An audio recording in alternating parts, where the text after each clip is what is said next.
Just as Final Fantasy V came out in December of '92, the development of the next entry started right away. Playing the game now, there was no way anyone could guess how chaotic the development and creation process really was. I don't mean chaotic in a bad way. Things went so smooth in the end they had a surplus of time to add a lot of optional content. I just think chaotic is a way to describe how Squaresoft's crew liked to work on Final Fantasy games back then. And considering how this game turned out, one of the biggest fan favorites, especially in the West, it's a good thing they weren't following what the typical game development studios were doing. Okay, maybe not. Final Fantasy VI is a fantastic entry, but the original game was notoriously buggy. Stats ailments that don't work, character stats that don't do anything, the infamous Vanish Doom combo, although a lot of those problems were fixed by the time the Pixel Remaster was being made. Let's talk about what makes this game so great. I mean, I'll talk about it, you're just going to listen, because I don't have a co-host, or a camera, or a set, so it's just me and my voice.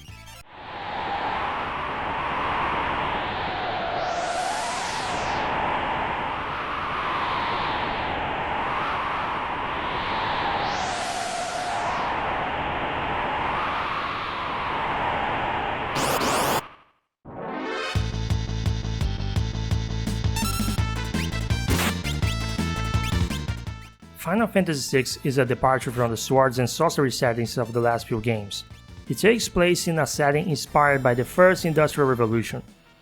Castles, villages, monsters, chocobos, caves, lush forests, all of that is still in there, but there is a whole enemy faction now that is built on steel, steam, and advanced technology that combines fictional science with magic, which they call Magitech.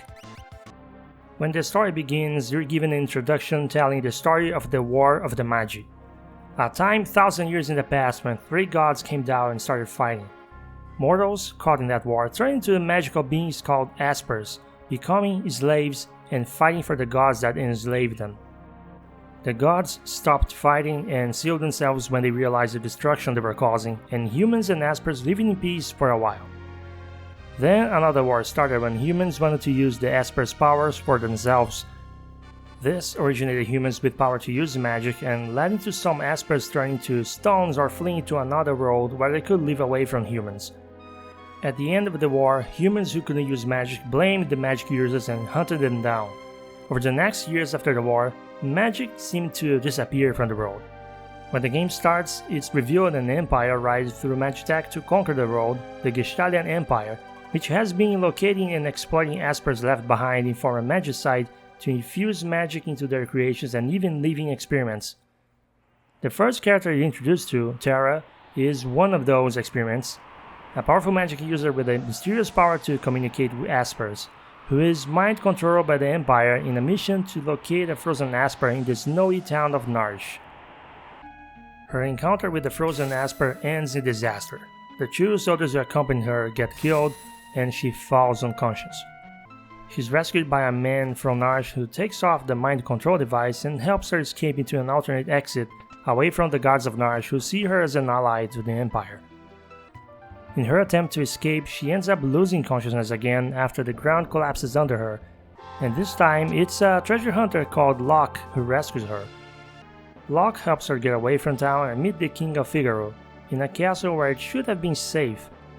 Except Kafka, a general from the Empire, shows up in search for her and tries to burn the whole castle down. The king, Edgar, escapes the castle with Locke and Terra, making Kafka look like a fool while the castle transforms and submerges into the desert, putting out the fire and vanishing. Edgar and Locke try to persuade Terra into joining a rebel group, the Returners, to lend her powers to fight back against the Empire. From there, they begin traveling to the group's headquarters.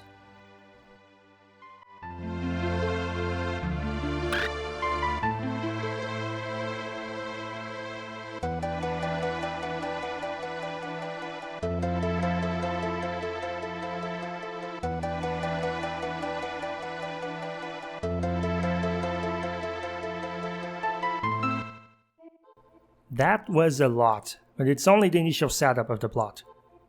There already was an evil empire in Final Fantasy II, but the concept of a big evil empire with advanced weaponry beyond the reach of the rest of the world started in Final Fantasy VI. a concept they revisit over and over in later entries. In a way, even the Shinra Corporation from 7 is a revisit of this concept. Hey Lucas, aren't you going to talk about the parallels to Star Wars? No, shut up.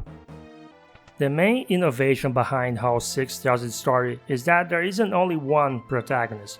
You have multiple characters sharing the spotlight, sometimes explicit split scenarios focused on specific groups, and Terra doesn't take more of the screen time than other playable characters. A few of the characters definitely don't get a lot of development, but when your game features 14 playable characters in total, that little flaw is completely understandable. 14 characters is a lot, but I'd say at least 9 or 10 of them are fleshed out and contribute with the narrative. That's already 7 or 8 more than Chrono Cross is able to flesh out with its worthless 40 characters roster. They each have their own moments and personal growth happening, well, except for 2 of them, which I would consider secret characters. Final Fantasy VI narrative takes the best of what 4 and 5 were doing and puts it all together. It takes the storytelling of 4 without compromising the character-focused dialogue and some of the humor that evolved from 5. It's definitely more serious than both and featured writing decisions that, for the time, subverted the player's expectations. In my opinion, the best aspect of 6 narrative is the pacing.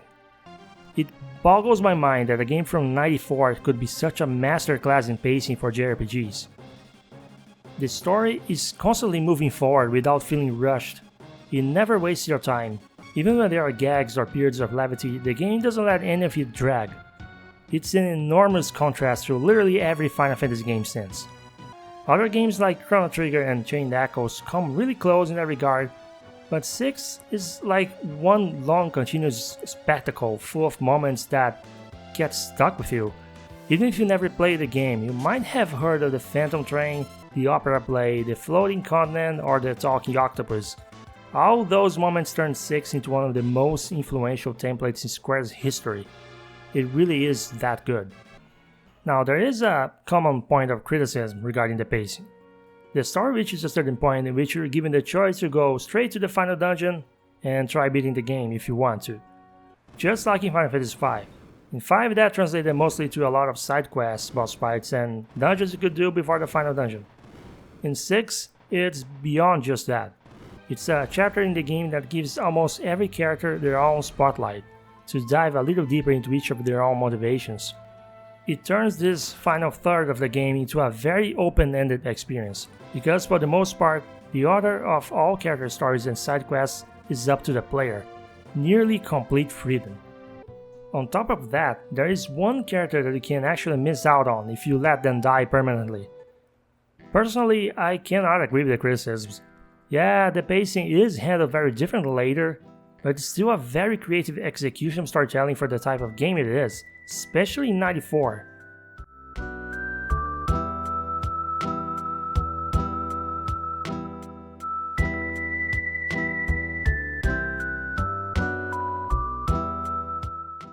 The process of creating the story, the lore, and the characters wasn't handled by just 1 or 2 members of the staff. Some old staff like Hironobu Sakaguchi, Yoshinori Kitase, Tetsuya Takahashi, Nobuo Uematsu, and Tetsuya Nomura were still on the team, but there are also a lot of new names added. Every time I see fans talk about Final Fantasy VI, they always talk as if the game is some kind of auteur project or a vision coming from a couple guys, and then praise Uematsu's score. They never talk about the graphics department, even though they were very important for the final product. They never talk about the level of collaborative effort that was going on. Throwing everything at the wall and seeing what sticks is one of the go-to analogies when anyone wants to criticize a product that turned out disjointed and sloppy. But throwing everything at the wall was exactly how Squaresoft established their narratives back in the 90s. Everyone, and I mean everyone, would brainstorm ideas constantly. When formulating the narrative, the lore, the characters, the designs, it was always this process of everyone thinking and pitching their ideas together. Then the ideas had to be picked by someone, usually Sakaguchi, and be added into the game. Even if someone worked in the graphics department, they ended up being the ones to come up with the dialogue and backstory for certain characters. This is why I use the word chaotic. When it comes to art, chaos is not necessarily a bad thing. It's Thanks to this chaos, that 6 narrative is still unique in the series to this day, even with all the attempts to rehash some of its elements in future games. Now, before we move to the next section, let's address the first of the common controversies, the localization. The original localization was done by Ted Woolsey. He did most of the localization work for Squaresoft until the late 90s, and for the most part, saying his work was the best you'd seen in any JRPG at the time was no exaggeration. Yeah, sorry working design fans, but it's not even close. Even so, Woolsey took some liberties with the dialogue script at times, to the point sometimes it would be out of character compared to the original vision for certain characters in the game. Big SNES FF6 fans love those liberties, but the fact is, they either didn't fit with the characters' personalities, or they used modern real-world terminologies that couldn't exist in the setting of the game. The localization in the remaster tries to compromise. Some of Woolsey's translation is in fact preserved, but most of the script follows the localization of the Game Boy Advance version, which was much closer to the original Japanese script without being too literal. So Locke doesn't threaten to rip someone's lungs out like a psychopath, which was completely out of character for him, and Terra doesn't mention bodybuilding gyms which don't even seem to exist in the game's world. But we unfortunately also get some real casualties, like Kafka's famous Son of a Submariner line being changed. They found a good balance here, all things considering. I'm glad to see them trying to please both sides of the fanbase.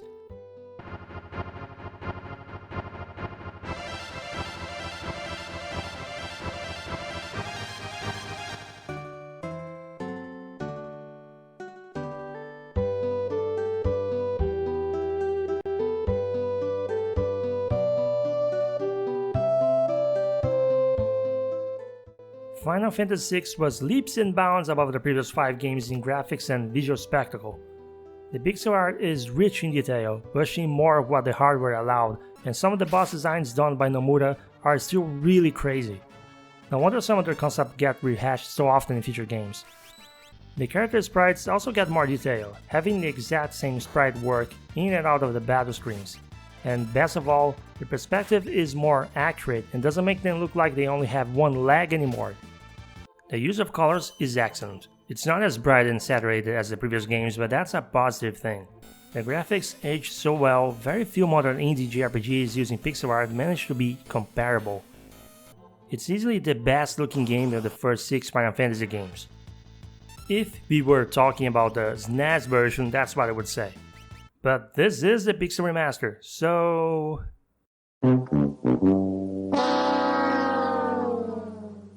The Pixel Remaster of Final Fantasy VI looks worse than the Super Nintendo version. What happened here? It took a while to release 6 after the other remasters, and this is what we get?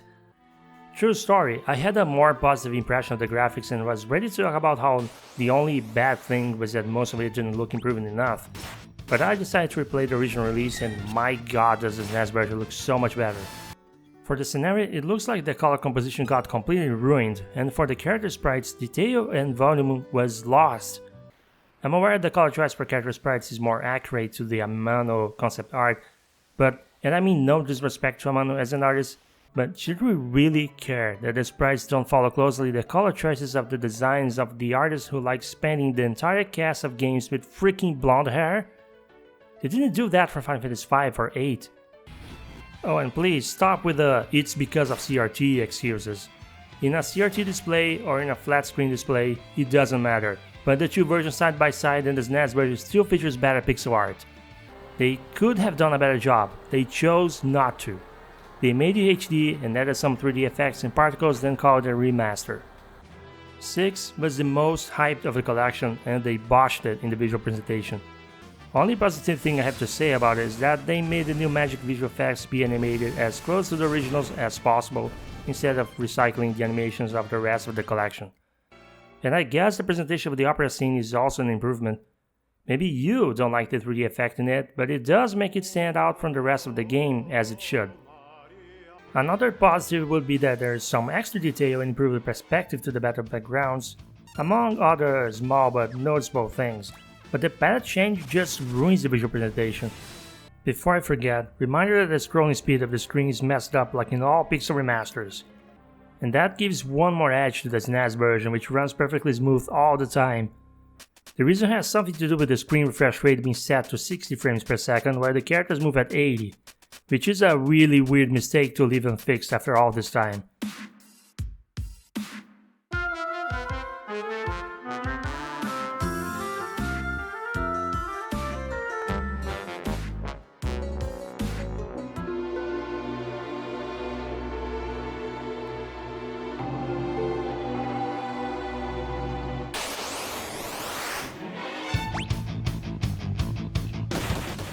At this point in time, the Final Fantasy games kept following a similar template for the gameplay. Every new game incrementing on top of the previous one. Hard to believe looking at the series nowadays, they were actually very consistent. Consistent but always experimenting just enough not to stagnate. 6 in particular has a little bit of every past Final Fantasy game in it. It features characters each with unique commands, essentially making every character function like a job, just like in Final Fantasy IV. A few of the unique commands have been slightly modified for the remaster to be less risky to use, which I'm sure some fans of the original won't like. Sabin Blitz now comes with a normal menu, and you still need to input the button combination for that move, but the game now displays the combination so you know you're doing it right or wrong. Cayenne Sword Tech was renamed as Bushido, and is now a regular list of techniques instead of requiring to wait for another bar to fill. Now I know this one will make some people really upset, but I think this works much better in an active mode setting. If you wanted the 4th or later techniques, you had to wait so long, your entire party had to sit on their ass waiting for it to charge. I'm all for risk versus reward gameplay mechanics, but that used to make me bench Cayenne anytime I could. The counter mechanic is back. Some enemies will retaliate if you execute certain kinds of commands, and you're supposed to figure out what their behavior is to avoid being trashed. Some enemies have attacks that are especially dangerous, and those aren't only counters. In the Pixel Remaster, enemies use their special attacks fairly often, which ends up making this the hardest version of Final Fantasy VI. The ATB has a bit of a strange behavior in this, which wasn't a thing in the original. If you set the speed to anything lower than the default settings, every command except items will come with a real-time delay. So even if you're insecure, it's better to avoid lowering the speed of the ATB if you don't want to give the enemies an edge over you. I haven't tested if this is a problem when playing with a battle set to wait, but I don't care about the wait mode. If you like playing on wait, that's fine, doesn't change the fact the ATB command was designed with the active mode in mind. I keep saying this with every Final Fantasy video. This game introduces Magicite, a mechanic that lets you equip an Esper, a summon, to any character that can be used once per battle.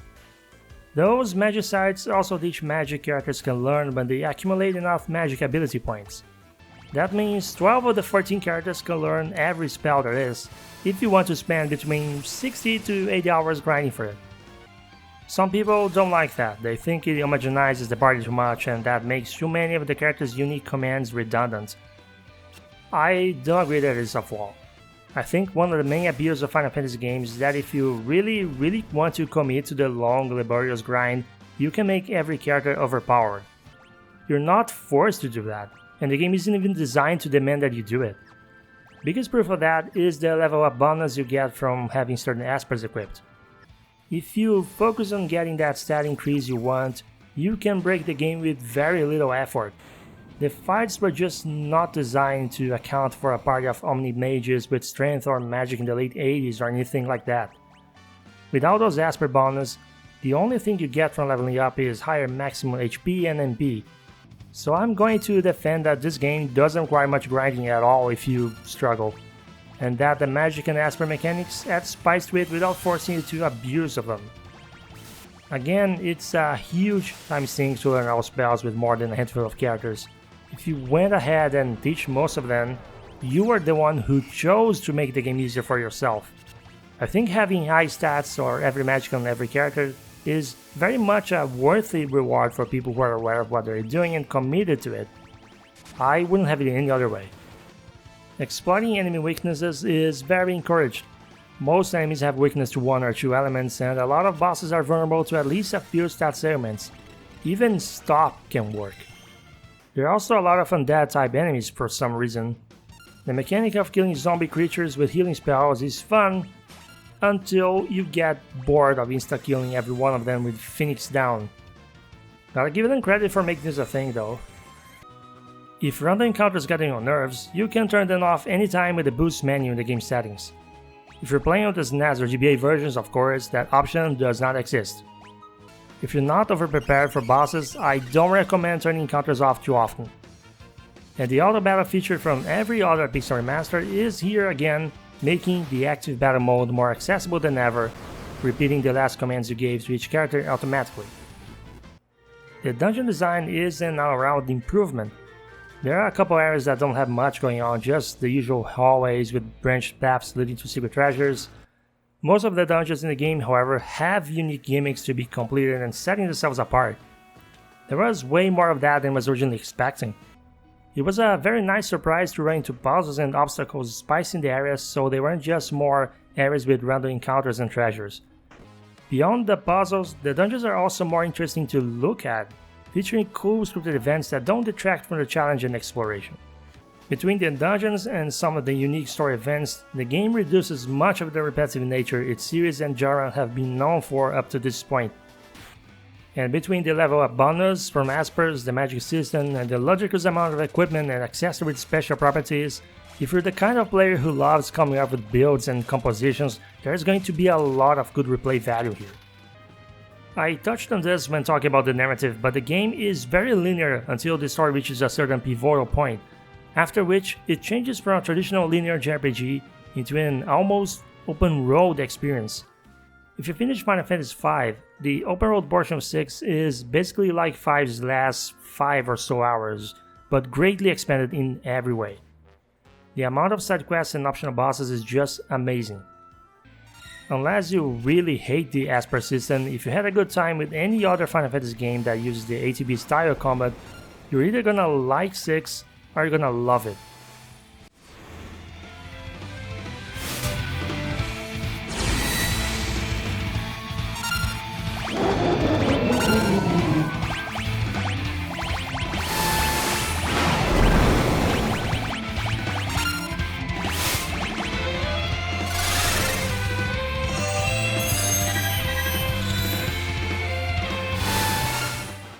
I'm not gonna claim I have some perfect memory of the original sound effects, but as far as I recall, they're pretty much the same here.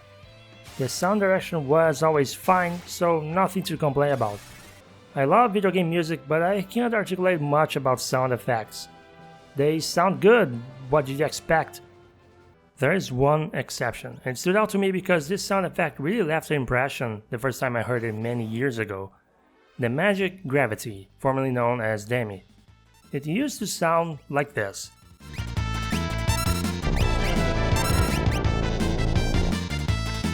Now it sounds like this. Personally, I like that weird ominous noise it used to have. Which one do you prefer?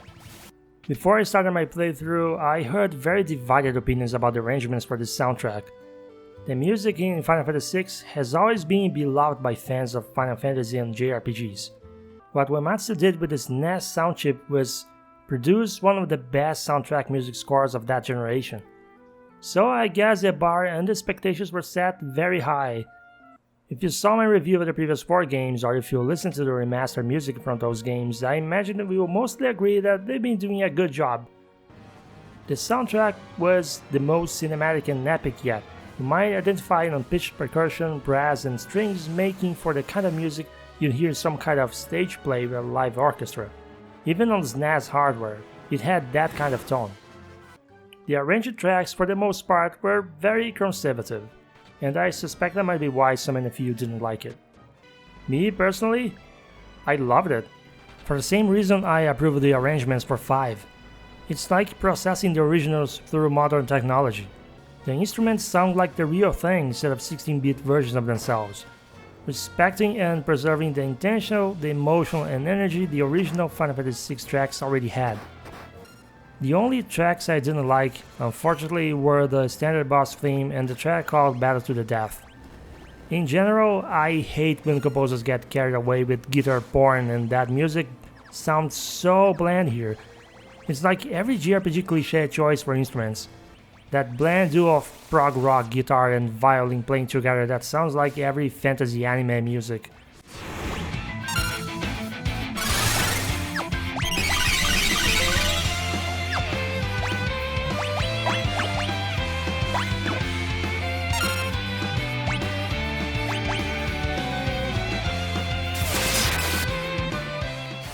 I also didn't care for the Chocobo theme, and the original SNES version is a top 3 Chocobo riding music contender for me.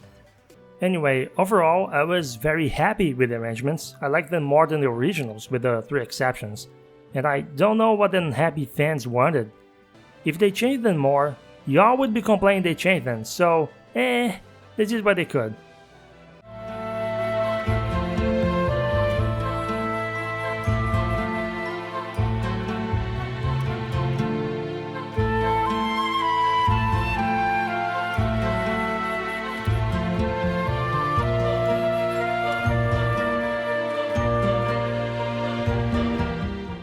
Now let's address yet another controversy.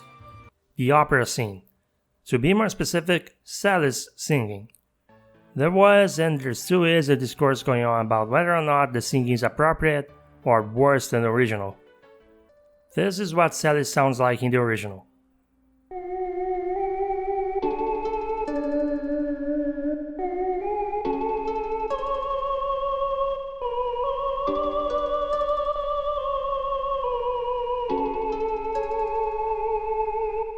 And this is how she sounds in the remaster. Oh, my hero, my beloved, shall we still be made to part? If you prefer the robotic noises over the actual lyrics, that's entirely up to your personal taste. But let's get one thing straight here. Celis is not an opera singer. This came straight from the original composer, Nobuo Uematsu. Celis doesn't sing like an opera singer in the remaster because she's not supposed to sound that professional. For someone who's only winging it, she does a decent job. But then we have the other side of the argument. If she can't sing like an opera singer, how could she pass for Maria, the actual professional singer she's disguised as? Wouldn't Setzer tell something was off? Well, try to remember when Setzer came to steal Maria. She wasn't singing then, so there was nothing going on to make him suspicious. I'm sure this won't put an end to the discourse, but I rest my case.